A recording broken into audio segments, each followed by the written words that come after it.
Hello everyone, welcome to bio Yatra academy. मैं हूं ऋषभ और आज मैं लेकर आया हूं आप लोग के लिए cell the unit of life का लेक्चर नंबर 2।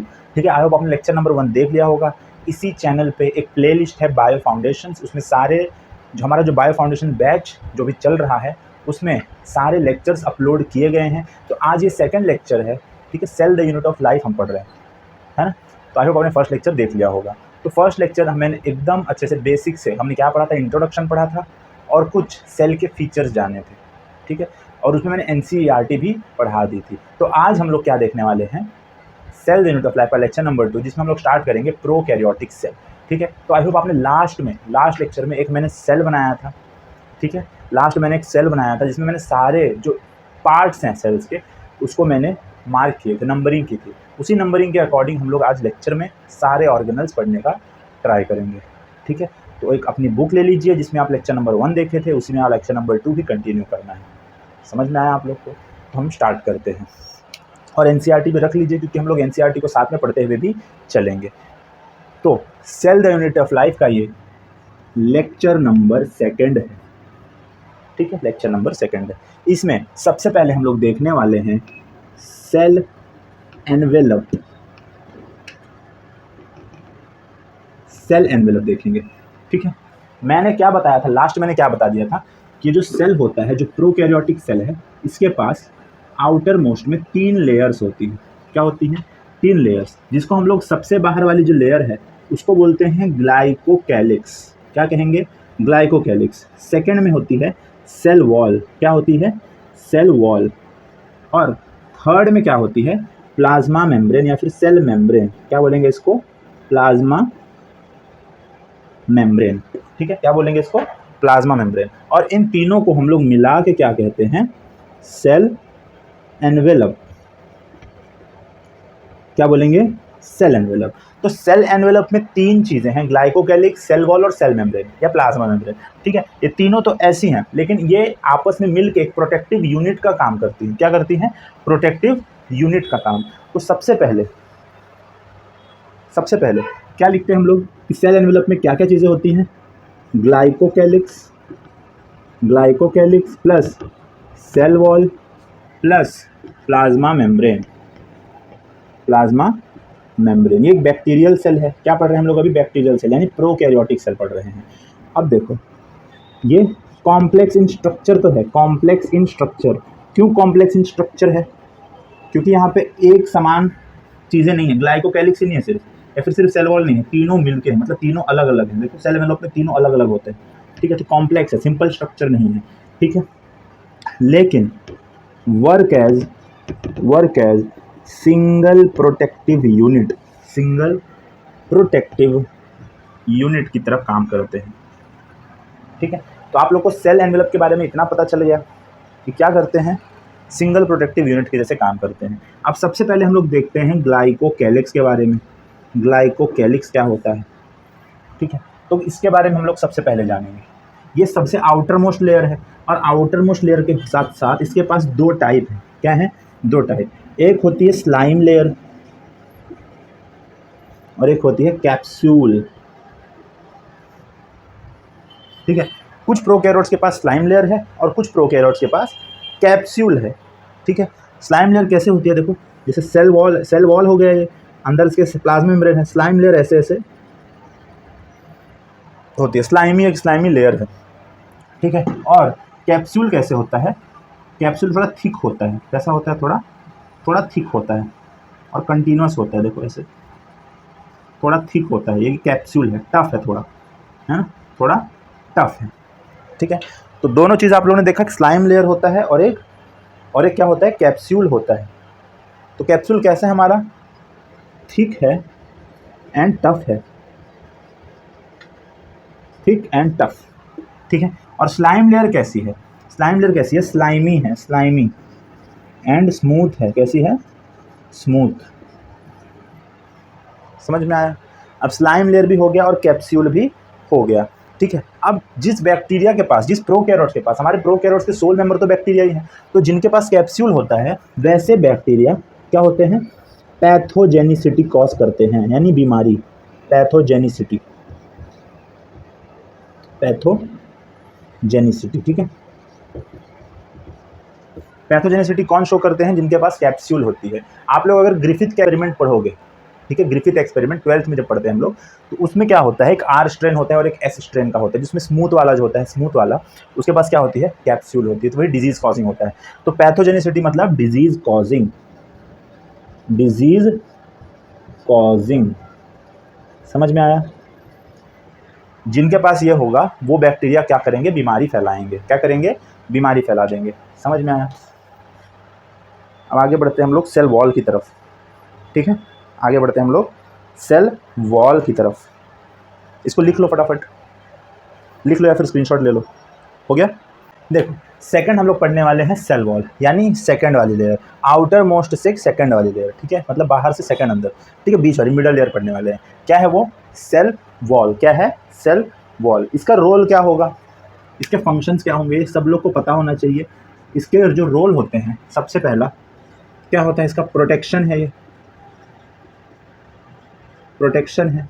किससे प्रोटेक्ट करती है? ये बाहर से कोई भी चीज़ आए उससे प्रोटेक्ट करती है, और सेल को फूटने से बचाती है, ठीक है। सेल को फूटने से कैसे? सेल वॉल थोड़ी हार्ड होती है। कैसी होती है? थोड़ी हार्ड। प्लाज्मा मेम्ब्रेन तो ऐसे लचीली होती है, मतलब वो बड़ी भी हो सकती है, छोटी भी हो सकती है, ठीक है, कॉन्ट्रैक्शन और कॉन्ट्रैक्ट होती है। कौन? Plasma membrane. लेकिन जो सेल वॉल होता है कॉन्ट्रैक्ट नहीं होता। समझ में आया? तो सेल वॉल सेल को बचाती है फ्रॉम बस्टिंग, ठीक है, प्रोटेक्शन, ठीक है, prevent cell from bursting, prevent cell from bursting. और क्या करती है? सेल को शेप देती है। क्या देती है? Provide shape to the cell, to the cell. Cell को क्या करती है? शेप देती है। किसके बारे में पढ़ रहे हैं हम लोग? ये सेल वॉल के कुछ हम लोग ये फंक्शंस पढ़ रहे हैं, ठीक है, सेल वॉल के फंक्शंस पढ़ रहे हैं, समझे? अभी सेल वॉल किस किस के पास होगी? सेल वॉल किस किस के पास होगी? क्या ये सिर्फ बैक्टीरिया के पास होगी? क्या सिर्फ ये बैक्टीरिया के पास होगी?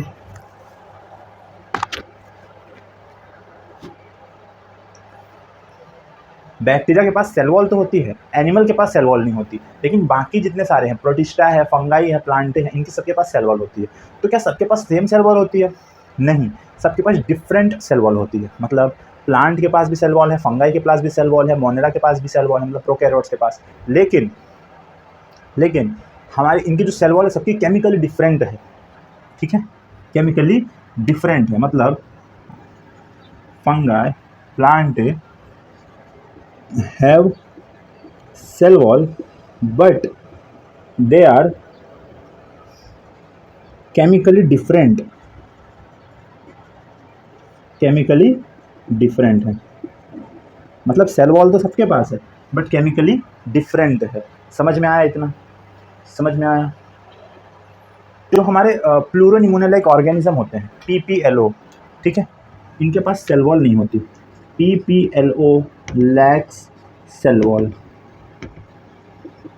ये क्या है? स्मॉलेस्ट, एकदम स्मॉलेस्ट ऑर्गेनिज्म है, प्लूरोनिमोनियल ऑर्गेनिज्म कहते हैं, स्मॉलेस्ट है ये, ठीक है। क्या है? स्मॉलेस्ट है। अब जो प्रोकैरियोट की सेल वॉल है वो बनती कैसे है? प्रोकैरियोट की सेल वॉल बनती कैसे है? आप लोगों को पता है ग्लूकोज पता है, C6H12O6, इसका मॉडिफिकेशन होता है। इसका क्या होता है? मॉडिफिकेशन,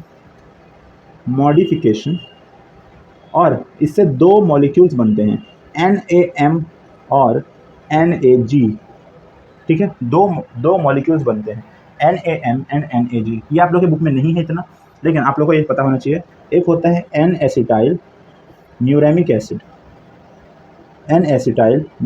एसिड, दूसरा होता है N-एसिटाइल, ठीक है।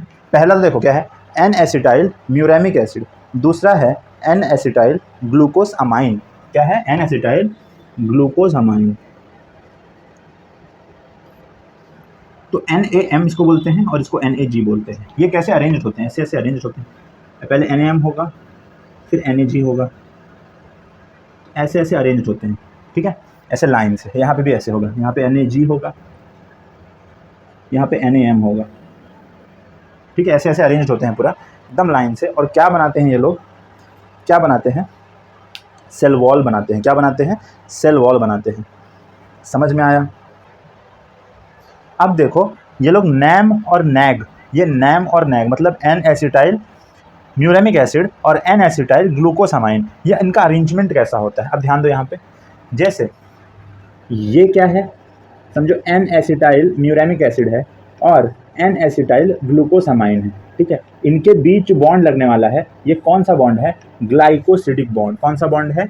Glycosidic bond. और इनके ऊपर अटैच होती है अमीनो एसिड। क्या अटैच होती है? अमीनो एसिड, ठीक है। ऐसे बहुत सारे ऐसे नैम और नैग अटैच होते हैं और ऐसे क्रॉस लिंकिंग की अमीनो एसिड बनाते हैं, और यहाँ पे भी नैम और नैग प्रेजेंट है, ठीक है। और इनको हम लोग क्या बोलते हैं? जो NAM है हमारा और NAG है, ये क्या है? ये ग्लाइकेंस हैं। क्या इनको? ग्लाइकेंस कहते हैं, ठीक है। और ये जो स्ट्रक्चर बनाते हैं इसको बोलते हैं पेप्टिडोग्लाइकन। पेप्टिडोग्लाइकन, ठीक है। क्या बोलते हैं? पेप्टिडोग्लाइकन। तो अगर मैं बोलूँ सेल वॉल किससे बनी है, तो क्या बोलना? पेप्टिडोग्लाइकन से बनी है। किससे बनी है? पेप्टिडोग्लाइकन से बनी है। समझ में आया? किससे बनी है? पेप्टिडोग्लाइकन से, ठीक है। पेप्टिडोग्लाइकन मतलब क्या हुआ? ये जो नैम और नैग हैं इनको हम लोग ग्लाइकेंस कहते हैं। ये आपस में जुड़े होते हैं ग्लाइकोसिडिक बॉन्ड से और इनके ऊपर अटैच होती है अमीनो एसिड। ये जब तीनों मिलते हैं तो पूरे स्ट्रक्चर को ही अमीनो एसिड क्या करती है? क्रॉस लिंकिंग करती है, ठीक है। क्रॉस लिंकिंग सबको बोलते हैं हम लोग पेप्टिडोग्लाइकन, ठीक है। तो पेप्टिडोग्लाइकन की सेल वॉल होती है, ये सब लिख लीजिए। देखो कुछ बैक्टीरियाज में क्या होता है, जैसे हम एंटीबायोटिक्स यूज़ करते हैं उनको मारने के लिए, तो एंटीबायोटिक जब यूज़ करते हैं तो कुछ एंटीबायोटिक में ऐसी प्रॉपर्टी रहती है कि वो ग्लाइकोसिडिक बॉन्ड को तोड़ देते हैं। ये जो ग्लाइकोसिडिक बॉन्ड है इसको ब्रेक कर देते हैं, ठीक है। हमारे जो टीयर्स होते हैं ना, टीयर्स आंसू, वो क्या करते हैं? उनमें लाइसोजाइम प्रेजेंट होता है। क्या प्रेजेंट होता है? लाइसोजाइम। तो लाइसोजाइम क्या करता है? ग्लाइकोसिडिक बॉन्ड को तोड़ देता है। जब ग्लाइकोसिडिक बॉन्ड टूट जाते हैं तो सेल वॉल ब्रेक हो जाती है, क्योंकि पेप्टिडोग्लाइकन तब बन नहीं पाएगा, ठीक है। तो सेल वॉल ब्रेक हो जाती है तो बैक्टीरियाज भी मर जाती है। समझ में आया? तो हमारे आँख के अंदर जो लाइसोजाइम प्रेजेंट है वो इन्फेक्शन से रोकता है। समझ में आया? और हम जो पेनिसिलिन यूज़ करते हैं ना, पेनिसिलिन एक एंटीबायोटिक, क्या करने के लिए? बैक्टीरिया को मारने के लिए। एंटीबायोटिक बैक्टीरिया के अगेंस्ट, ठीक है, मतलब against life but of bacteria. समझ में आया? तो उसको मारने के लिए हम लोग जो इस्तेमाल करते हैं एंटीबायोटिक, उसमें क्या प्रॉपर्टी होती है कि वो क्रॉस लिंकिंग जो हो रही है ना अमीनो एसिड वाली, ये वाली जो क्रॉस लिंकिंग है इसको ही ब्रेक कर देता है। इसको ब्रेक कर देगा तो क्या हो जाएगा? बैक्टीरिया मर जाएगी, उसका सेल वॉल टूट जाएगा, ठीक है। इसको लिख लो पूरा। देखो नेक्स्ट हम लोग पढ़ने वाले हैं सेल मेम्ब्रेन। क्या पढ़ने वाले हैं? Cell membrane. सेल मेम्ब्रेन में देखो क्या होता है, जो सेल मेम्ब्रेन है हमारा, जो प्लाज्मा मेम्ब्रेन है, उसमें क्या होगा? प्लाज्मा मेम्ब्रेन में क्या होगा? जिसकी प्लाज्मा मेम्ब्रेन और यूकैरियोट की प्लाज्मा मेम्ब्रेन सेम होती है। मतलब जो प्रोकैरियोट है, prokaryotic and eukaryotic have chemically similar क्या? Plasma membrane. Plasma membrane same होती है। किसकी बनती है? Made up of phospholipid. किससे बनती है? फॉस्फोलिपिड से बनती है। अब इसका स्ट्रक्चर कैसा होता है वो हम देखेंगे जब यूकैरियोट्स पढ़ेंगे तब। अभी प्रोकैरियोट्स चल रहा है तो इसमें स्ट्रक्चर का ज़्यादा कुछ नहीं है। हम लोग सिर्फ इतना समझ सकते हैं कि जो फॉस्फोलिपिड रहता है, समझो ऐसे फॉस्फोलिपिड दिखता है, ठीक है, आप लोगों को दिख रहा है? तो ऐसे फॉस्फोलिपिड की बाय लेयर होती है, मतलब 2 लेयर। ये एक लेयर हो गई, ये दूसरी लेयर हो गई। तो ऐसे फॉस्फोलिपिड क्या होती है? बाय लेयर होती है, ठीक है। क्या होती है? By layer. किसकी? फॉस्फोलिपिड की। फॉस्फोलिपिड यहाँ लिख देते हैं ना, फॉस्फोलिपिड की क्या है? By layer.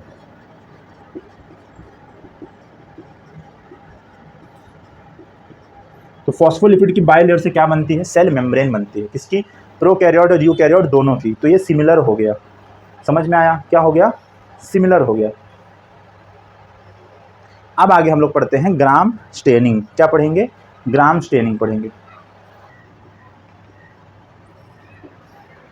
देखो हम पढ़ते हैं ग्राम स्टेनिंग। अब ग्राम स्टेनिंग होता क्या है? ग्राम स्टेनिंग क्या होता है? देखो कुछ जो माइक्रो ऑर्गेनिजम्स होते हैं उनको तो हम लोग माइक्रोस्कोप में इजीली देख लेते हैं, लेकिन कुछ माइक्रो साइज़ की वजह से नहीं, कुछ माइक्रो ऑर्गेनिजम्स को हम लोग नहीं देख पाते। क्यों?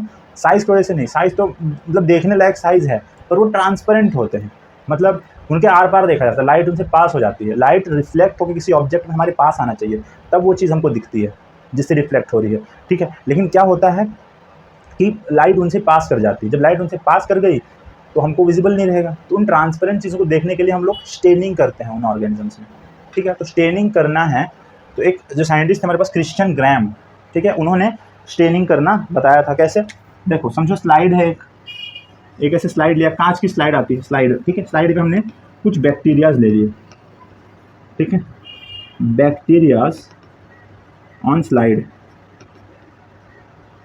ठीक है, स्लाइड बैक्टीरिया ले लिए। इन पे हम लोग ने क्रिस्टल वायलेट एक स्टेन डाला। क्या डाला? क्रिस्टल वायलेट स्टेन डाला। समझ में आया? उसको वायलेट करने के लिए, ठीक है। अब क्या होगा, क्रिस्टल वायलेट स्टेन डाला तो इस पर स्टेनिंग हो जाएगी, मतलब इन पे कलर आ जाएगा, इन पे कुछ कलर आ जाएगा। समझो इन पे इमेजिन करो कि कलर आ चुका है, स्टेन्ड बैक्टीरिया, इन पे कलर आ चुका है। उसके बाद इनको अगर डी स्टेनिंग करें, सबसे पहले इसको मिटा देते हैं, ठीक है। अब देखो इनकी हम लोग डी स्टेनिंग करते हैं, डी स्टेनिंग, इनको डी स्टेनिंग करते हैं तो इनमें क्या होता है, कुछ बैक्टीरियाज में, कुछ बैक्टीरिया, इसमें डार्क कर दे थोड़ा सा,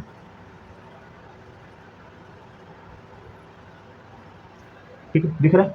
अब क्या होता है, कुछ बैक्टीरियाज में स्टेन तो निकल जाता है लेकिन कुछ में स्टेन नहीं निकलता, ठीक है। जैसे इनमें स्टेन नहीं निकला है और कुछ में निकल गया है, तो इनमें जो इसमें निकल गया है उनको हम लोग कहते हैं ग्राम नेगेटिव। क्या बोलेंगे? ग्राम नेगेटिव बैक्टीरिया। और जिनमें नहीं निकला उनको क्या बोलेंगे? Gram positive. समझ में आया? तो ग्राम नेगेटिव और ग्राम पॉजिटिव किसको कहते हैं हम लोग, ठीक है। अब इनमें निकल गया, इनमें क्यों नहीं निकला? ग्राम पॉजिटिव में ये जो स्टेन हम लोग डाला था वो निकला क्यों नहीं? डी स्टेनिंग के बाद, मतलब कलर हम लोग निकाल रहे हैं तो निकल जाना चाहिए, पर इनके पास जो सेल एनवेलप है ना, सेल एनवेलप में मेन कौन है? ग्लाइकोकैलिक्स। तो ग्लाइकोकैलिक्स थोड़ी थिक है, ठीक, कैसी है? थिक है। तो जब थिक है तो जल्दी से क्या होता है, जल्दी से ये डी स्टेन नहीं कर पाते। अपने लोग ने जो कलर लिया था वो डी स्टेन नहीं हो पाएगा, कलर रह जाएगा। किसकी वजह से? ग्लाइकोकैलिक्स की वजह से, ठीक है। मतलब एनसीईआरटी क्या लिखती? सेल एनवेलप, लेकिन सेल एनवेलप में क्या है? ग्लाइकोकैलिक्स है। इतना आप लोगों को पता होना चाहिए। तो ग्राम पॉजिटिव के पास कैसा है? थिक ग्लाइकोकैलिक्स है। क्या है? थिक ग्लाइकोकैलिक्स है। देखो इनके पास क्या होता है, ये जो ग्राम पॉजिटिव है, ये ग्राम पॉजिटिव है, इन्होंने अपना कलर क्यों नहीं छोड़ा? क्योंकि इनके पास थिक सेल एनवेलप है, ठीक है। थिक क्या है? Cell envelope. अब थिक सेल एनवेलप में उसमें भी क्या थिक है? उसमें सेल वॉल थिक है, मतलब इनकी सेल वॉल थोड़ी सी ज़्यादा मोटी है, उनकी परत ज़्यादा मोटी सेल वॉल की है, इसलिए इनके पास जो उन्होंने कलर डाला वो निकल नहीं पाया, ठीक है। इसलिए इनको हम लोग ग्राम पॉजिटिव कहते हैं। लेकिन जो ग्राम नेगेटिव बैक्टीरिया है उनकी सेल वॉल थिन है, तो हम लोग उनको डी स्टेन किया तो उनका कलर हट गया। तो एनसीईआरटी में क्या लिखेगा कि सेल एनवेलप इनका छोटा है, पतला है, किसका? ग्राम नेगेटिव का। और सेल एनवेलप मोटा है, किसका? ग्राम पॉजिटिव का। लेकिन सेल एनवेलप में भी क्या है? सेल वॉल है, ठीक है, सेल वॉल है। तो हम डिफ्रेंशिएट करें ग्राम पॉजिटिव और ग्राम नेगेटिव में, ग्राम पॉजिटिव और ग्राम नेगेटिव में अगर हम लोग डिफ्रेंशिएट करें तो क्या करता है, ये क्या करता है? Do not lose stain, stain को इसने लूज नहीं किया, नहीं छोड़ा, लूज द स्टेन। इनके पास क्या है? थिक सेल वॉल है। कैसी है? थिक सेल वॉल, ठीक है। इनके पास कैसी है? सेल वॉल कैसी है? थिन है। कैसी है? थिन है। तो सेल वॉल थिन होने की वजह से इसने अपना स्टेन छोड़ दिया ग्राम नेगेटिव वाले ने, ठीक है। ब्रैकेट में क्या लिख सकते हो? सेल एनवेलप, सेल एनवेलप, ठीक है। एनसीईआरटी में सेल एनवेलप ही लिखा गया है, समझे?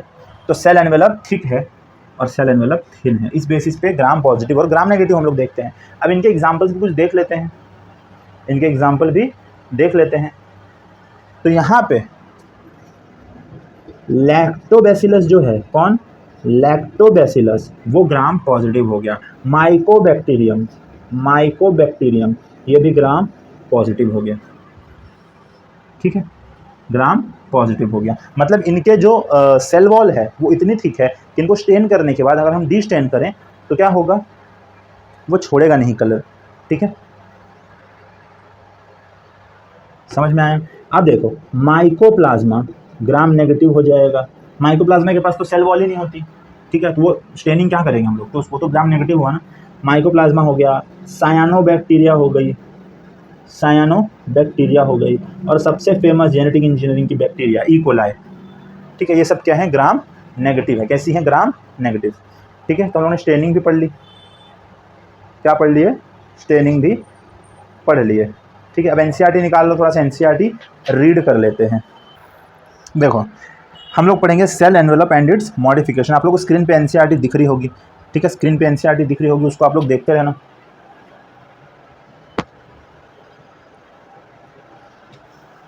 देखो सबसे पहला मोस्ट प्रोकैरियोटिक सेल, देखो यहाँ पे आपको एनसीईआरटी दिख रही है, ठीक है। Most prokaryotic cells particularly the bacterial cells have a chemically complex cell envelope. मैंने बताया सेल एनवेलप इनका थोड़ा कॉम्प्लेक्स है, ठीक है। The cell envelope consist of a tightly bound 3 layered structure. कैसी है, 3 लेयर्ड स्ट्रक्चर है। 3 लेयर्ड स्ट्रक्चर में सबसे पहले हमारे पास क्या है, outer most glycocalyx followed by the cell wall, उसके बाद plasma membrane. Although each layer of the cell envelope performs distinct function, उनके फंक्शन सबके अलग अलग हैं, लेकिन वो एक्ट करते हैं कैसे, together as a single protective unit, ठीक है। सिंगल प्रोटेक्टिव यूनिट मतलब उनको रक्षा करने के लिए, प्रोटेक्ट करने के लिए, किसका, सेल का, वो लोग एक साथ काम करती हैं। Bacteria can be classified into 2 groups on the basis of differences in cell envelope and the manner in which they respond to the staining procedure develop by Gram, ठीक है। बैक्टीरिया को हम लोग 2 पार्ट में डिवाइड करते हैं, किस basis पर, उनके स्टेनिंग के बेसिस पर। स्टेनिंग किस बेसिस पे होती है, सेल एनवेलप कैसा है उनका, ठीक है। Those that take up the gram stain are gram positive and the others they do not are called gram negative bacteria. समझ में आया, तो ग्राम पॉजिटिव और ग्राम नेगेटिव बैक्टीरिया दोनों समझ में आया, ठीक है। नेक्स्ट देखो glycocalyx differ in composition and thickness among different bacteria. अब ग्लाइकोकैलिक्स के बारे में बात करें जो हमने पढ़ा था, स्लाइम लेयर और कैप्सूल, ठीक है। It could be loose Sheth, कैसा, लूज शेथ होगा तो हम लोग क्या बोलेंगे उसको, स्लाइम लेयर बोलेंगे, ठीक है। अगर थिक और टफ होगा, ग्लाइकोकैलिक्स की बात कर रहा है, तो कैप्सूल माना जाएगा, ठीक है। अब सेल वॉल के बारे में बात करेगा। सेल वॉल क्या डिटरमाइन करता है, shape and provides a strong structural support to prevent the bacteria from bursting और कोलैप्सिंग, ठीक है। बैक्टीरिया को सेल वॉल क्या करता है, बचाता है टूटने फूटने से, बैक्टीरिया फट ना जाए, उसके लिए क्या होता है हमारे पास नहीं, प्रोकैरियोट्स के पास क्या होता है, सेल वॉल होता है। थर्ड देखो प्लाज्मा मेम्ब्रेन।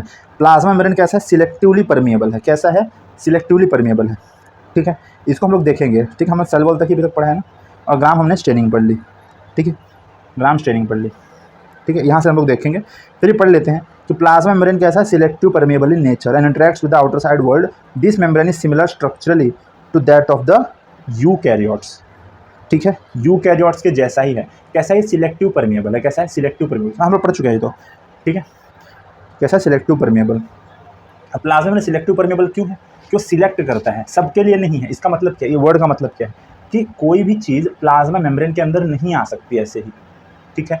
उसके लिए वो परमिएबल नहीं होगा, मतलब उसको परमिशन नहीं देगा।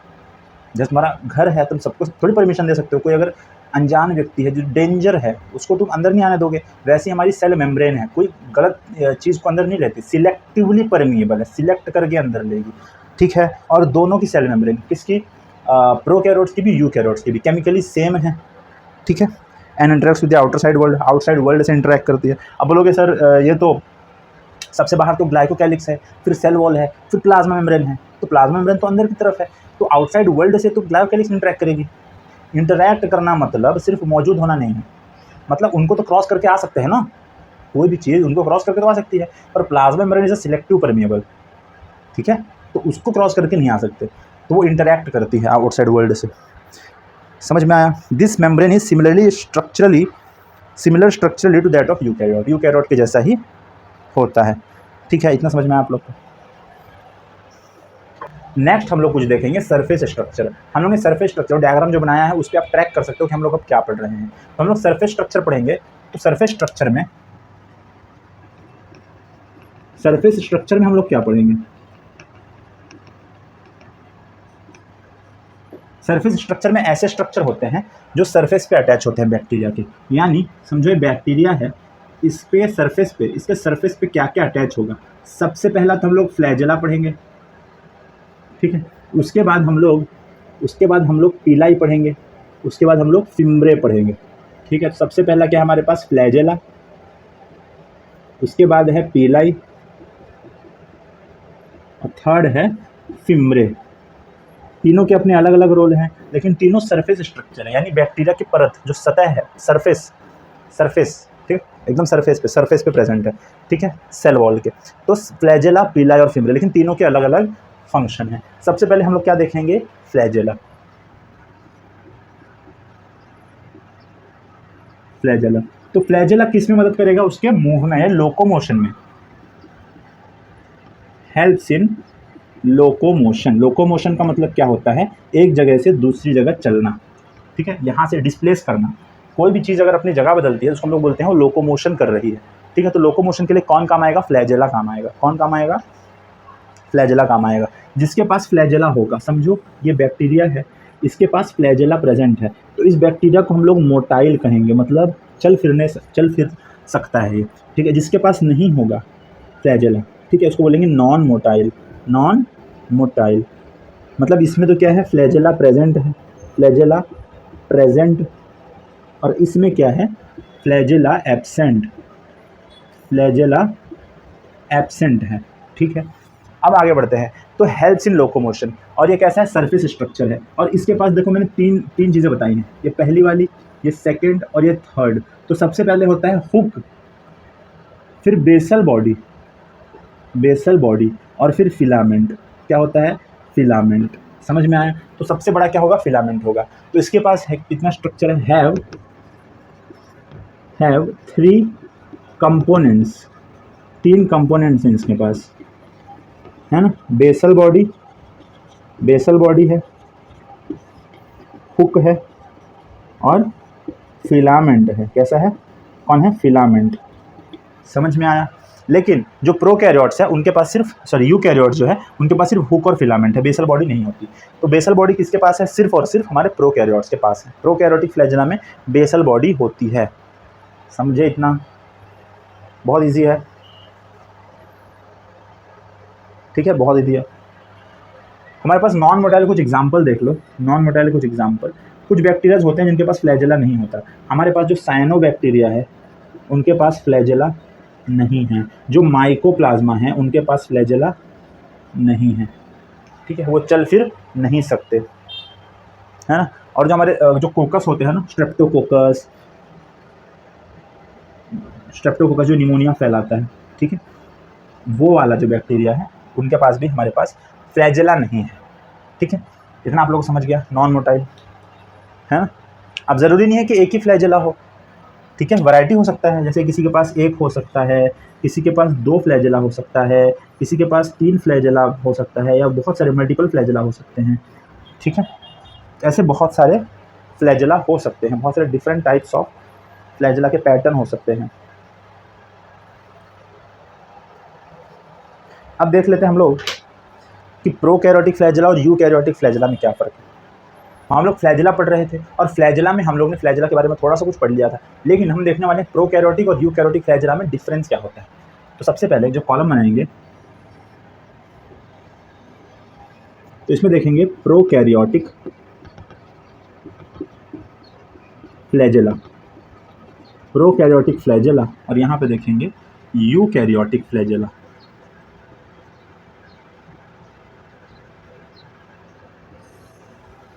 Eukaryotic flagella.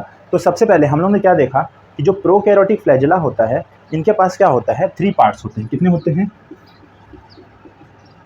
3 पार्ट्स होते हैं। इनके पास क्या होते हैं, ओनली 2 पार्ट्स।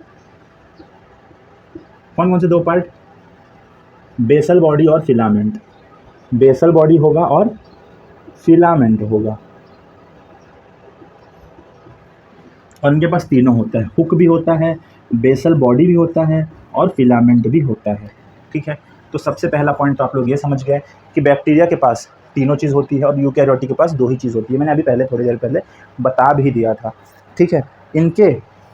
इनके फ्लैजेला के बाहर मेम्ब्रेन प्रेजेंट नहीं होती, मेम्ब्रेन एब्सेंट। क्या होता है, मेम्ब्रेन एब्सेंट होता है। मेम्ब्रेन क्या होता है, एब्सेंट हो जाता है, ठीक है। और इनके फ्लैजेला के बाहर मेम्ब्रेन प्रेजेंट होती है, मेम्ब्रेन प्रेजेंट होती है। इसका मतलब क्या है कि फ्लैजेला जो फ्लैजेला है इसके बाहर एक परत होगी, किसके, यूकैरियोट में। लेकिन प्रोकैरियोट में से बाहर कोई परत नहीं होगी, बाहर एक कोई लेयर नहीं होगी, ठीक है, मेम्ब्रेन एब्सेंट होगा। अब केमिकली प्रोकैरियोटिक फ्लैजेला बनता है एक डिफरेंट टाइप ऑफ प्रोटीन से, जिनको बोलते हैं फ्लैजेलिन प्रोटीन। तो मेड अप ऑफ फ्लैजेलिन प्रोटीन, क्या बोलेंगे, फ्लैजेलिन प्रोटीन। और इसका फ्लैजेला बनता है यूकैरियोटिक का made up of tubulin protein.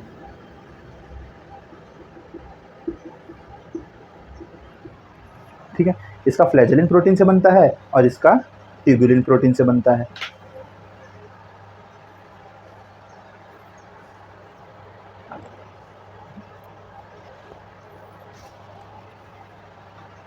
अब इसमें क्या होता है, अगर ट्यूबुलिन प्रोटीन है तो ट्यूबुलिन प्रोटीन में क्या होता है, माइक्रोट्यूब्यूल्स होते हैं। क्या होते हैं, माइक्रोट्यूब्यूल्स। इसके बारे में हम लोग लास्ट में पढ़ेंगे। ठीक है, मतलब इनमें माइक्रोट्यूब्यूल्स की 9+2 अरेंजमेंट दिखती है। 9+2 अरेंजमेंट कैन बी सीन, लेकिन ऐसा इसमें कुछ भी नहीं है। ठीक है, प्रोकैरियोट में नो 9+2 अरेंजमेंट। 9+2 अरेंजमेंट जैसी कोई भी चीज़ इनके फ्लैजेला में नहीं होती। इतना समझ में आया आप लोग को, फ्लैजेला समझ में आया। दोनों का फ्लैजेला डिफरेंट होता है, कुछ कुछ पॉइंट्स हैं। ठीक है, ये हो गया। नेक्स्ट हम लोग पढ़ लेते हैं पीलाई और फिम्ब्रे का, पीला और फिम्ब्रे के बारे में। ठीक है, पीलाई और फिम्ब्रे के बारे में पढ़ लेते हैं। याद रखना फ्लैजेला किसका है, लोकोमोशन के लिए काम आता है। ठीक है, वो आपने लिख लिया है पूरा। तो सरफेस स्ट्रक्चर में हम लोग नेक्स्ट देखते हैं पीलाई। ठीक है, क्या देखते हैं, सेकंड पीलाई पढ़ते हैं। ठीक है, अब पीलाई में क्या होता है, पीलाई तो सरफेस स्ट्रक्चर है। पीलाई और फिम्ब्रे साथ में पढ़ लेते हैं। पीलाई और थर्ड है हमारा फिम्ब्रे। तो पीलाई और फिम्ब्रे देखेंगे तो पीलाई और फिम्ब्रे सरफेस स्ट्रक्चर हैं, बट इनका कोई भी no role in locomotion. Locomotion में कोई भी रोल नहीं है। ठीक है, सेम इधर भी आ जाएगा, no role in locomotion. Locomotion के लिए मतलब चलाने के लिए नहीं है, बहुत छोटे छोटे स्ट्रक्चर है, स्मॉलर देन फ्लैजेला। ठीक है, तो पीलाई का काम क्या है और फिम्ब्रे का काम क्या है, ये दोनों हम लोग देखने वाले हैं।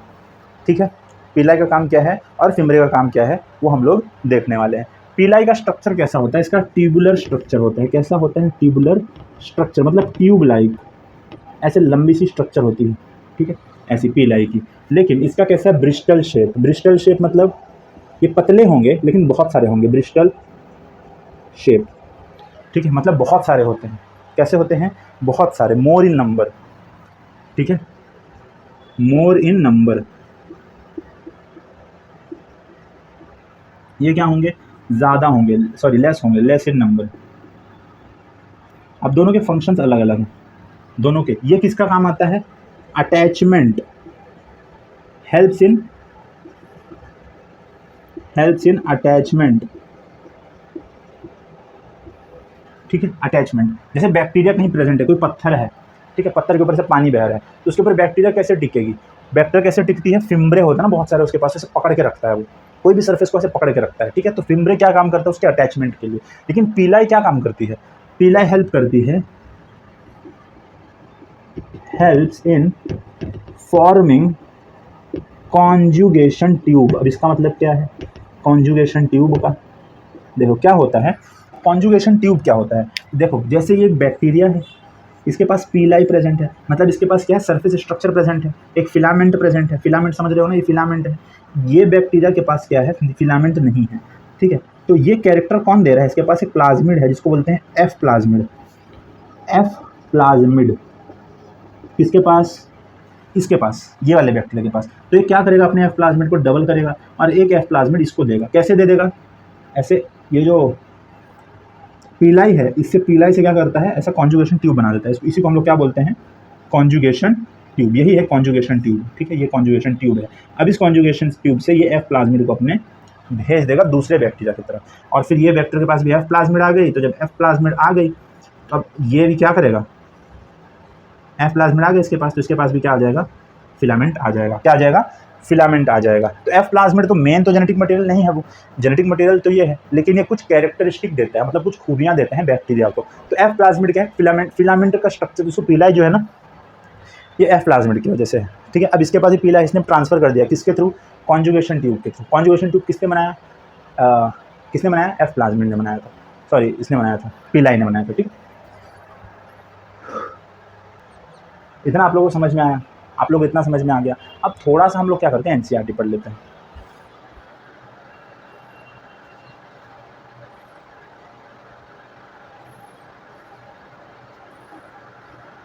देखो ये मीजोजोम अभी हम लोग ने पढ़ा नहीं है, तो मीजोजोम वाला जो पैराग्राफ है उसको थोड़ा सा स्किप कर दीजिए और उसके आगे का हम लोग पढ़ते हैं, ठीक है। ये वाला पैराग्राफ पढ़ते हैं कि बैक्टीरियल सेल्स में बी मोटाइल और नॉन मोटाइल। देखो बैक्टीरियल सेल्स में बी मोटाइल और non motile, if motile they have a thin filamentous extension. कैसा है, थिन है, थिक नहीं है। थिक आ गया तो गड़बड़ हो जाएगा, स्टेटमेंट रॉन्ग हो जाएगा। इसके बारे में बात कर रहा है, फ्लैजेला के बारे में बात कर रहा है। फ्लैजेला कैसा स्ट्रक्चर है, फ्लैजेला कैसा है, कैसा है फ्लैजेला, थिन है। कैसा है, थिन फिलामेंटस स्ट्रक्चर है, एक्सटेंशन है, ठीक है। एक्सटेंशन मतलब बाहर निकला हुआ। From their cell wall called flagella. इधर लिख देते हैं हम लोग ये इन्फॉर्मेशन को कि फ्लैजेला क्या है, थिन है और कहाँ से है, attach on sale wall, attach on sale wall, ठीक है। सेल वॉल से आया है, कहाँ से, सेल वॉल से। समझ में आया, सेल वॉल से। याद रखना एनसीईआरटी की line. Bacteria show range in the number and arrangement of flagella. Arrangement of flagella के बहुत सारे रेंज हैं। जैसे बहुत सारे मैंने बताया था ना, किसी के पास एक है, किसी के पास 4 है, किसी के पास बहुत सारे हैं, है ना। Range in the number and arrangement of flagella. Bacterial flagellum is composed of 3 parts, filament, hook और basal body. The filament is the longest portion. Filament क्या है, सबसे बड़ा पोर्शन फिलामेंट ही है, सबसे बड़ा पोर्शन फिलामेंट ही है, ठीक है। उसके बाद देखो कंपोस्ट क्या है, longest portion extends from the cell surface to the outside आता है। बिसाइड्स फ्लैजेला, फ्लैजेला के अलावा पिला और फिम्ब्रे भी सरफेस स्ट्रक्चर हैं बैक्टीरिया का, बट उनकी मोटिलिटी में कोई रोल नहीं है, कोई नो रोल इन मोटिलिटी या फिर लोकोमोशन में कोई रोल नहीं है, ठीक है। The pili are elongated tubular structure made of special protein. Pili कैसा है, ट्यूबुलर स्ट्रक्चर है जो एक स्पेशल प्रोटीन से बनता है ना। Fimbriae are the small bristle like fibres, bristle like fibres हैं जो बाहर आ रहे हैं, sprouting out of the cell. Sprouting मतलब ऐसे बाहर आ जाना, ठीक है। Sprouting out. In some bacteria they are known to help attach the bacteria into rocks, in streams and also to the host tissue. Fimbriae क्या काम करते हैं, अटैचमेंट का काम करते हैं। समझ में आया, फिम्ब्रे क्या काम करते हैं, जैसे पत्थर पे अटैच हो गया है, फिर तुम्हारे अंदर कोई बैक्टीरिया है, तुम्हारे होस्ट को, होस्ट मतलब तुम, ठीक है, तुमको से पकड़ के रखने के लिए उसके पास क्या है, फिम्ब्रे हैं। क्या है उसके पास, फिम्ब्रे। इतना समझ में आ गया। देखो नेक्स्ट हम लोग क्या पढ़ने वाले हैं, मीजोजोम, ठीक है। अब जैसे हम लोग ने बाहर की तरफ एक्सटेंशन देखा था, ठीक है, सेल का, वैसे अंदर की तरफ एक्सटेंशन देखेंगे। कैसे, जैसे समझो ये बैक्टीरियल सेल है, तो ये बाहर क्या हो गया, सेल वॉल हो गई, ठीक है। अंदर ये जो सेल मेम्ब्रेन होती है ना, ये जो सेल मेम्ब्रेन है, इसके पास कुछ अंदर की तरफ एक्सटेंशन है, जैसे एक मीजोजोम का है। क्या बोलेंगे इसको, मीजोजोम। और एक क्या होता है, क्रोमैटोफोर्स। क्या होते हैं, chromatophores.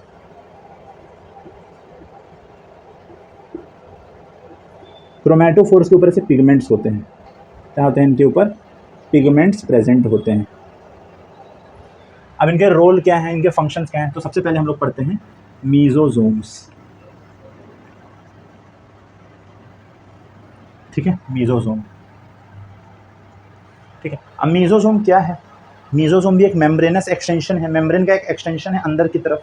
Infolding of plasma membrane लिख सकते हैं हम लोग। ये क्या है, हमारी प्लाज्मा मेम्ब्रेन है। क्या है ये, प्लाज्मा मेम्ब्रेन। तो क्या बोल सकते हैं हम लोग कि जो मीजोजोम है वो है infolding of plasma membrane. Plasma membrane की क्या है ये, इनफोल्डिंग है towards cytoplasm, towards cytoplasm, cytoplasm की तरफ। जब प्लाज्मा मेम्ब्रेन अंदर फोल्ड हो जाता है तो हम लोग उसको मीजोजोम कहते हैं, ठीक है। इसके पास 3 तरह का स्ट्रक्चर होता है मीजोजोम के लिए। इसके पास सबसे पहला होता है ट्यूब्यूल, ठीक है, ट्यूब्यूल ऐसा स्ट्रक्चर होता है, ट्यूब लाइक। सेकंड होता है वेसिकल, वेसिकल ऐसे गोल गोल जो स्ट्रक्चर होता है उसको वेसिकल कहते हैं। थर्ड होता है लैमेले, लैमेले मतलब एक्सटेंशन, मतलब ऐसा स्ट्रक्चर होना है, इसको बोलते हैं लैमेले, ठीक है। तो 3 तरह का स्ट्रक्चर होता है, ट्यूब्यूल, वेसिकल और लैमेले। समझ में आया। अब इसका फंक्शन क्या है देख लो, इसके शेप तो देख लिए, अब इनका फंक्शन क्या है, फंक्शन ये सेल वॉल फॉर्मेशन में काम आता है, helps in cell wall formation, क्या फॉर्म करने में, सेल वॉल फॉर्मेशन करने में काम आता है, सेल वॉल फॉर्मेशन करने में काम आता है। नेक्स्ट क्या होता है, नेक्स्ट है दूसरा काम क्या है, DNA replication, helps in DNA replication. इसका मतलब क्या है, डीएनए रेप्लिकेशन में कैसे काम आता है, पहले सेल वॉल फॉर्मेशन देख लो। यहाँ पे ये बाहर तो सेल वॉल ही है ना, बाहर तो सेल वॉल ही है, तो जैसे ये प्लाज्मा मेम्ब्रेन है, ठीक है, तो अंदर की तरफ बन रहा है, ठीक है। तो ये चीज़ जो है मीजोसोम, ये सेल वॉल को फॉर्म करने में भी काम आता है। क्या काम आता है, सेल वॉल फॉर्मेशन में काम आता है, ठीक है। अब helps in DNA replication, DNA replication कैसे करेगा ये, जैसे यहाँ पे क्या है, जेनेटिक मटेरियल है, क्या है, समझो ये हमारा प्लाज्मा मेम्ब्रेन है, यहाँ पे जेनेटिक मटेरियल है, हमारा जेनेटिक मटेरियल, ठीक है।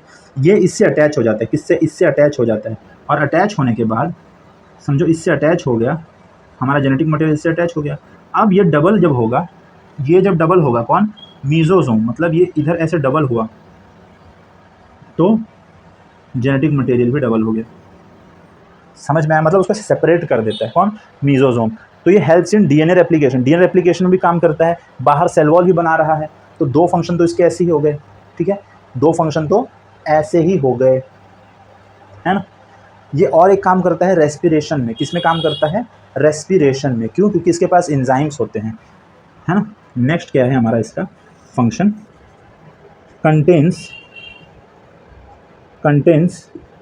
रेस्पिरेटरी एंजाइम, क्या कंटेन कर रहा है, respiratory enzyme, therefore helps in respiration, किस में हेल्प कर रहा है, रेस्पिरेशन में। समझ में आया, किस में हेल्प कर रहा है, रेस्पिरेशन में, कौन, मीजोसोम, ठीक है, इसमें समझ में आ रहा है।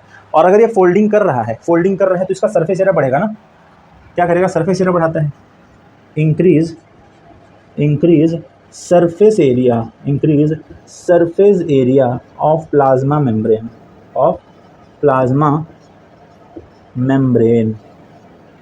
ठीक है। प्लाज्मा मेम्ब्रेन भी क्या कर रहा है, सरफेस एरिया को बढ़ा रहा है, प्लाज्मा मेम्ब्रेन की सरफेस एरिया को बढ़ा रहा है, ठीक है। अब बताओ रेस्पिरेशन हमारे में कौन कराता है, यूकैरियोट्स में ऐसा कौन सा ऑर्गन है जो रेस्पिरेशन कराता है, किसी को पता है, माइटोकॉन्ड्रिया, ठीक है, रेस्पिरेशन करके एटीपी बनाता है। तो ये फंक्शनली सिमिलर है माइटोकॉन्ड्रिया के, फंक्शनली सिमिलर है ना, रेस्पिरेशन करा रहा है, तो इसके बेसिस पे देख लो, रेस्पिरेशन करा रहा है तो क्या है, functionally similar to mitochondria in eukaryotes, ठीक है। इसको लिख लो, फिर हम लोग क्रोमैटोफोर के बारे में भी थोड़ा सा पढ़ लेते हैं। क्रोमैटोफोर्स, अब देखो क्रोमैटोफोर्स में क्या होता है, क्रोमैटोफोर्स भी एक कैसा है, मेम्ब्रेन का एक्सटेंशन है, मेम्ब्रेनस एक्सटेंशन, सेल मेम्ब्रेन का ही एक्सटेंशन है अंदर की तरफ टुवर्ड्स साइटोप्लाज्म, ठीक है, साइटोप्लाज्म है ना अंदर। लेकिन इसके ऊपर क्या लगा हुआ है ना, क्रोमैटोफोर्स में नाम देखो कैसा है, क्रोमैटो, इसका मतलब है, क्रोमैटो का मतलब है कुछ कलर वाली बॉडीज, क्या पिगमेंट्स हैं, तो कलर बॉडीज, बियरिंग, फोर्स का मतलब होता है बियरिंग मतलब अपने ऊपर लगाना, कुछ ऐसे बियर करना, कुछ ऐसे रखना, अपने ऊपर लगा के रखना। तो क्रोमैटोफोर्स, मतलब कुछ कलर बॉडी को अपने ऊपर बियर करना, कलर बॉडीज क्या है, पिगमेंट्स, ठीक है। तो क्या बियर करता है, bears pigments on its surface, ठीक है, अपने ऊपर, अपने सरफेस पे क्या बियर करता है, पिगमेंट बियर करता है। समझ में आया, लेकिन एक जो साइनोबैक्टीरिया होता है ना, साइनोबैक्टीरिया, तो क्या करता है, बियर्स क्लोरोफिल ए, ठीक है, साइनोबैक्टीरिया। इसके लिए हम लोग इनको क्या कहते हैं, ब्लू ग्रीन एल्गी कहते हैं, मतलब प्लांट के जैसा होता है। कैसा होता है ये, प्लांट के जैसा होता है, ठीक है। तो अब इनके ऊपर पिगमेंट हैं, तो इनका रोल क्या हो जाएगा, रोल हो जाएगा फोटोसिंथेसिस। क्या रोल हो जाएगा, फोटोसिंथेसिस इनका रोल हो जाएगा। समझ में आया। तो किसके एनालॉगस है ये, बताओ, किसके एनालॉगस है, मतलब किसकी तरह है, क्लोरोप्लास्ट नहीं, देखो फोटोसिंथेसिस करा मतलब क्लोरोप्लास्ट कैसे हो गया, इसके ऊपर पिगमेंट्स है ना, पिगमेंट्स किसके ऊपर होते हैं, थाइलाकॉइड के ऊपर, किसके ऊपर, थाइलाकॉइड की मेम्ब्रेन के ऊपर पिगमेंट्स होते हैं ना, क्रोमैटोफोर्स के तो अंदर पिगमेंट्स होते हैं। तो एनालॉगस टू किसके, थाइलाकॉइड, किसके एनालॉगस है, थाइलाकॉइड के। तो आप लोगों को समझ में आ गया, क्रोमैटोफोर्स भी समझ में आ गया, ठीक है। अब हम लोग पढ़ लेते हैं एनसीईआरटी भी। अब एनसीईआरटी में वो जो पैराग्राफ आपने स्किप किया था, जो मैंने बोला था स्किप कर देना, उसके बारे में हम लोग थोड़ा सा पढ़ लेते हैं, ठीक है। अब देखो, अ स्पेशल, दिख रही है आप लोग एनसीईआरटी यहाँ पे, ठीक है। A special membranous structure is the mesosome which is formed by the extension of plasma membrane into the cell, cell के अंदर, ठीक है। These extensions are in the form of vesicle, tubules and lamellae. 3 तरह का extension हम लोग को दिखता है वेसिकल, इसका मीजोसोम का। They helps in cell wall formation, cell wall formation में काम आ रहे हैं। सेकंड, डीएनए रेप्लिकेशन में काम आते हैं।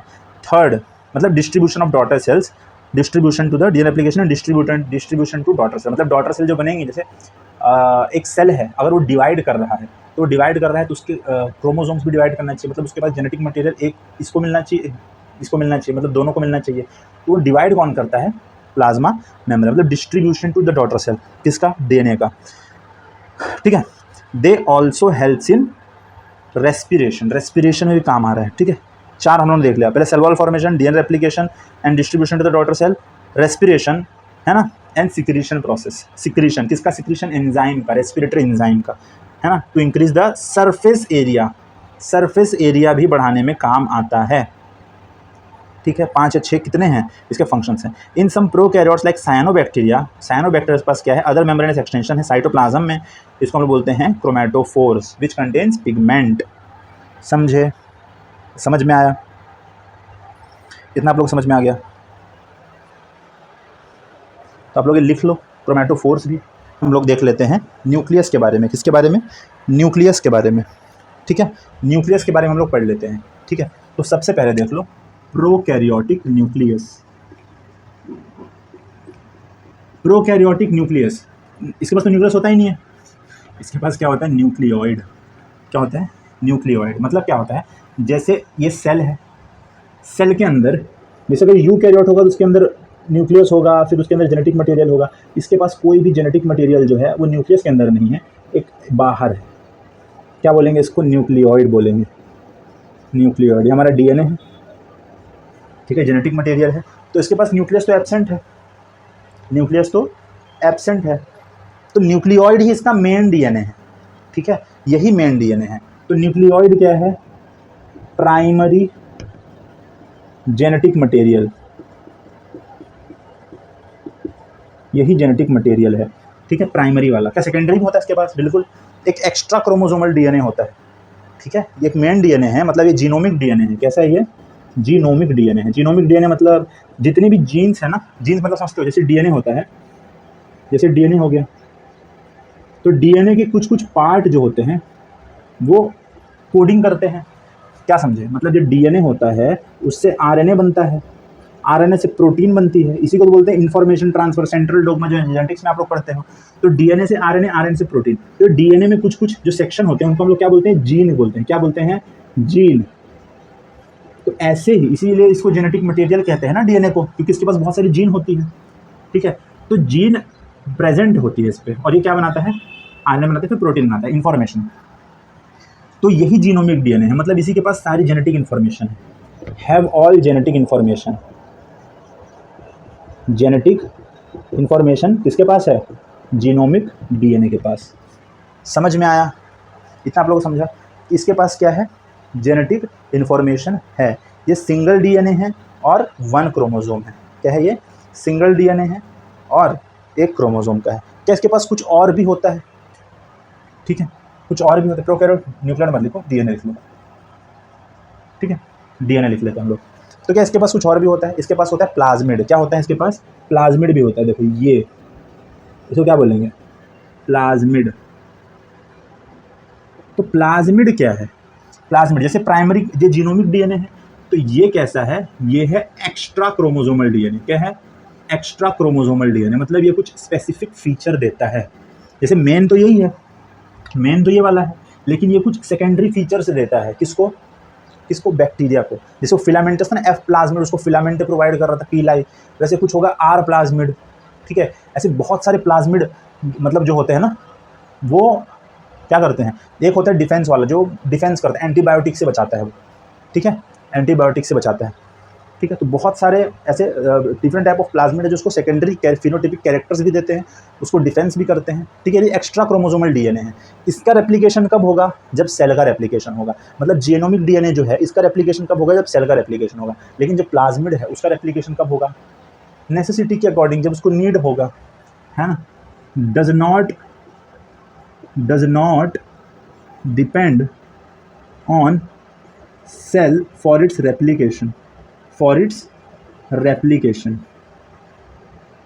और इसका रेप्लिकेशन कब होता है, रेप्लिकेट विथ सेल डिवीजन। जब सेल डिवाइड करेगा तब ये रेप्लिकेट भी कर लेगा। कौन, ये वाला, ठीक है। इतना आप लोगों को समझा, इतना आप लोगों को समझा, ठीक है।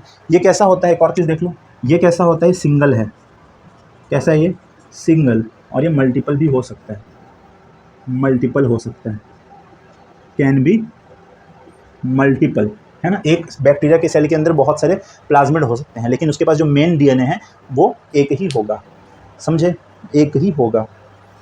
ये क्या है, डिफरेंसेस हो गए, क्या हो गए, ये दोनों में डिफरेंसेस हो गए। ये जीनोमिक डीएनए वो एक्स्ट्रा क्रोमोसोमल डीएनए, ये रेप्लिकेट करता है सेल डिवीजन के वक्त, और ये रेप्लिकेट वो सेल डिवीजन के पे डिपेंड नहीं होता, कभी भी रेप्लिकेट कर सकता है। ये सिंगल होता है, ये मल्टीपल भी हो सकता है, लेकिन इनमें डिफरेंसेस क्या हैं, ठीक है, इनमें डिफरेंसेस क्या हैं। तो जो न्यूक्लियोइड है ना, हमारा जो मेन डीएनए है, और जो प्लाज्मिड है, इनमें डिफरेंस क्या है। दोनों में डिफरेंस होता है। सबसे पहले सिमिलैरिटीज़ होती हैं, डिफरेंस तो हम लोग देख लिया। सिमिलैरिटीज़ क्या क्या हैं, सिमिलैरिटीज़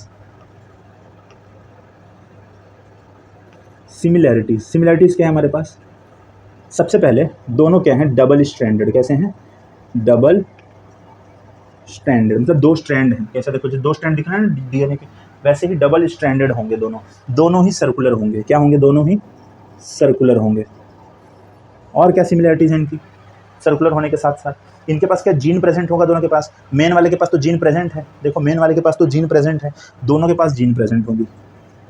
मतलब प्लाज्मिड के पास भी जीन प्रेजेंट है, प्लाज्मिड के पास भी जीन प्रेजेंट है। और दोनों कहाँ प्रेजेंट होंगे, दोनों कहाँ प्रेजेंट होंगे, साइटोप्लाज्म में। किसी को न्यूक्लियस प्रोवाइड नहीं किया गया है, प्रेजेंट इन साइटोप्लाज्म, ठीक है। दोनों ही साइटोप्लाज्म में होंगे। समझ में आया, समझ में आया ये। तो सिमिलैरिटीज़ हैं, किसमें सिमिलैरिटीज़ हैं, ये प्लाज्मिड और न्यूक्लियोइड में सिमिलैरिटीज़ हो दिखने मिलती है हम लोग को, ठीक है। इतना मालूम पड़ेगा आप लोग को। ये एक्स्ट्रा फिनोटिपिक कैरेक्टर देता है, ये भी लिख लो, चाहिए तो ये भी लिख लो कि प्लाज्मिड क्या करता है, provides extra phenotypic character.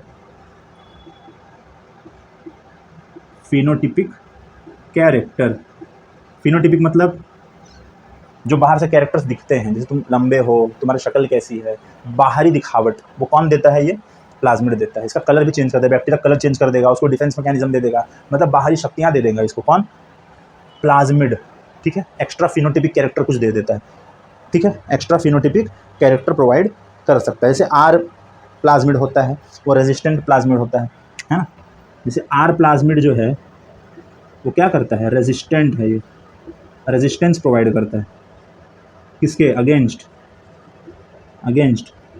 Antibodies, antibodies कैसे आ गए, एंटीबायोटिक्स, ठीक है। जब हम लोग एंटीबायोटिक्स खाते हैं इसको मारने के लिए, तो किसी के पास बैक्टीरिया के पास आर प्लाज्मिड होता है, तो वो हमारे जो एंटीबायोटिक्स खाए हैं ना हमने, उनसे लड़ाई कर लेता है और उसको खुद को मरने से रोक लेता है, ठीक है। तो उसके पास अगेंस्ट एंटीबायोटिक्स, इसके पास आर प्लाज्मिड, मतलब रेजिस्ट कर लेता है एंटीबायोटिक्स के हमले को। समझ में आया। कुछ टीआई प्लाज्मिड होते हैं, एक टीआई प्लाज्मिड होता है जो ट्यूमर बनाता है। क्या बनाता है, ट्यूमर, किसमें, प्लांट के रूट्स होते हैं ना, उसमें बनाता है। क्या बनाता है, ट्यूमर बना लेता है। समझ में आया। Tumour inducing plasmid, TI plasmid के बारे में लिख लेते हैं। टीआई प्लाज्मिड क्या है, ये ट्यूमर इंड्यूसिंग प्लाज्मिड है, ट्यूमर बनाता है।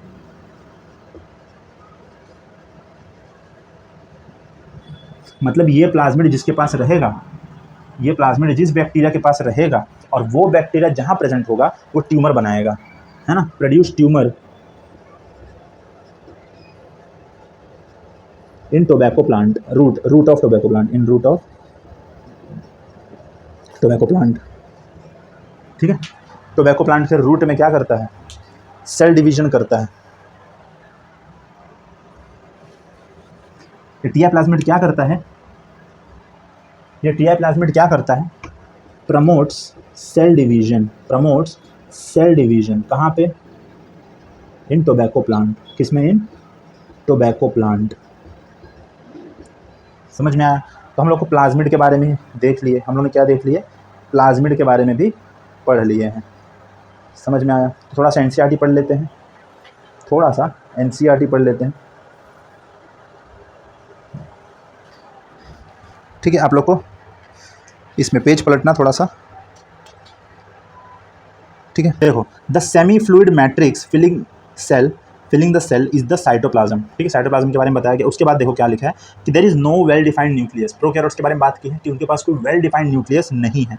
The genetic material is basically naked, जो जेनेटिक मटेरियल है इसका बेसिकली नेकेड है, मतलब बाहर ही है, इनके पास कोई न्यूक्लियस नहीं है, नेकेड डीएनए है। ठीक है, not enveloped by a nuclear membrane, nuclear membrane से एनवेलप नहीं किया गया उसको, ऐसे ही बाहर पड़ा हुआ है साइटोप्लाज्म में, देख लो आप लोग। उसके बाद क्या है, in addition to the genomic DNA, genomic DNA जैसे सिंगल क्रोमोसोम है उसके पास और सर्कुलर डीएनए है। कैसा है ये, सर्कुलर डीएनए, इसके पास सिर्फ एक ही क्रोमोसोम है। ठीक, अब देखो मैनी, हमारे पास कितने हैं, 23 पेयर्स। अब देखो, many bacteria have small circular DNA outside the genomic DNA, बहुत बैक्टीरिया के पास बाहर एक सर्कुलर डीएनए है, जीनोमिक डीएनए से बाहर, उसको हम लोग क्या कहते हैं, प्लाज्मिड। क्या कहते हैं, प्लाज्मिड कहते हैं। These smaller DNA are called plasmid. The plasmid DNA confers certain unique phenotypic characters to such bacteria. One such character is resistance to antibiotics. उनके पास बहुत सारे फिनोटिपिक कैरेक्टर प्रोवाइड करते हैं, कौन, प्लाज्मिड। सबसे एक कैरेक्टर रेजिस्टेंस टू एंटीबायोटिक्स। ठीक है, इसके बारे में हम लोग पढ़ेंगे। In higher classes you will learn that this plasmid DNA is used to monitor bacterial transformation with foreign DNA, है ना। जैसे फॉरेन कोई डीएनए है उसको हम लोग अटैच करते हैं प्लाज्मिड से, रेप्लिकेशन, मतलब उसको, जैसे हम लोग को कोई जीन है, जीन ऑफ इंटरेस्ट, जैसे कुछ जीन को हम लोग को डबल करना है, मल्टीप्लाई करना है, तो हम लोग को प्लाज्मिड के अंदर लगा देते हैं, ऐसे अटैच कर देते हैं इसको। ठीक है, इसको ऐसे काट के इसमें जोड़ देते हैं, फिर जब प्लाज्मिड बढ़ेगा तो जीन भी बढ़ जाएगा।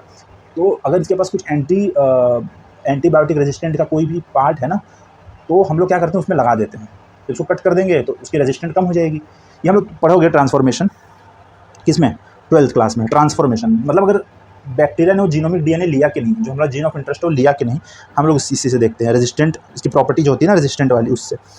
ठीक है, हम लोग 12th में पढ़ेंगे उसमें, बायोटेक्नोलॉजी में। ठीक है, nuclear membrane is found in eukaryotes. Eukaryotes में न्यूक्लियर मेम्ब्रेन दिखता है। No organelles like the ones in eukaryotes are found in prokaryotes except ribosomes. मतलब राइबोसोम जो है वो प्रोकैरियोट्स में भी है और यूकैरियोट में भी है। Prokaryotes have sometime unique in the form of inclusions.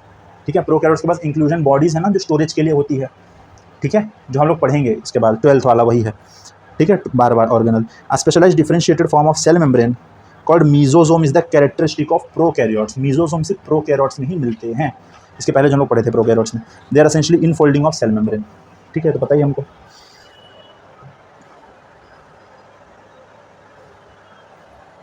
ठीक है, तो आई होप आप लोग को इतना समझ में आ गया होगा। ठीक है, सब कुछ नोट्स बना लीजिए। नेक्स्ट लेक्चर में हम लोग क्या पढ़ेंगे, राइबोसोम, इंक्लूजन बॉडीज़। ठीक है, उसके बाद हम लोग यूकैरियोटिक सेल स्टार्ट करेंगे। समझ में आया। तो आई होप आप लोग को दोनों लेक्चर बहुत अच्छे समझ में आ गए। कोई भी डाउट होगा तो आप लोग कमेंट सेक्शन पूछ लीजिए, या फिर टेलीग्राम ग्रुप आप ज्वाइन कर लीजिए, उसमें भी आप लोग डाउट वगैरह पूछ सकते हो। और आप लोगों को टेलीग्राम चैनल पे आप लोगों को नेक्स्ट लेक्चर में कुछ क्वेश्चंस प्रोवाइड करे जाएंगे, उनको एक क्वेश्चन शीट प्रोवाइड की जाएगी। 2 लेक्चर, एक जो नेक्स्ट लेक्चर होगा सैटरडे को, उसके जो उसमें जो कंटेंट पढ़ाया जाएगा उसके भी टॉपिक्स, उन मतलब जो क्वेश्चंस होंगे उसके रिगार्डिंग पूछा जाएगा। मतलब 3 जो लेक्चर होंगे ना हमारे, ट्यूसडे, थर्सडे और सैटरडे, उनका तीनों लेक्चर कंबाइंड क्वेश्चंस संडे को पूछे जाएंगे। ठीक है, जो शीट होगी उसके लिए टेलीग्राम चैनल ज्वाइन करना आप लोगों के लिए बहुत ही ज़्यादा इंपॉर्टेंट है। ठीक है, डिस्क्रिप्शन बॉक्स में टेलीग्राम चैनल का लिंक दिया गया है। ठीक है, या फिर आप इंस्टाग्राम पे भी पूछ सकते हैं, हमारा पेज फॉलो कर लीजिए, बायो यात्रा अकेडमी वाला। ठीक है, तो ऐसे ही पढ़ते रहिए, एनसीईआरटी रीड करते रहिए, क्वेश्चंस बनाते रहिए, तो बायोलॉजी आप लोग की ईजी होते जाएगी। और न्यू वीडियोस आएंगे, उसके लिए आप लोग को क्या करना है, नोटिफिकेशन कैसे मिलेंगे, तो आपको सब्सक्राइब करना है चैनल को, बेल नोटिफिकेशन दबा देना है। ठीक है, और अगर कोई भी इंप्रूवमेंट है लेक्चर में, कैसे और डिलीवर करना है और अच्छे तरीके से, कुछ भी सजेशन आप लोग कॉमेंट बॉक्स में लिख दीजिए। और अगर वीडियो पसंद आया, लेक्चर अच्छे लगा, कुछ समझ में आया, तो आप एक लाइक कर दीजिएगा। ठीक है, और शेयर कर दीजिए उनसे जो नीट की प्रिपरेशन कर रहे हैं। ठीक है, तो पढ़ते रहिए। All the very best.